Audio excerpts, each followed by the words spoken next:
About YouTube policy to regarding earn money from short videos.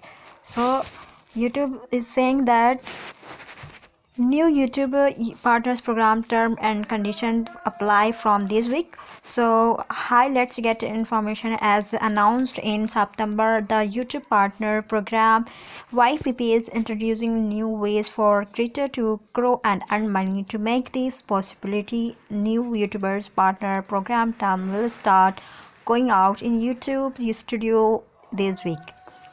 What's changing?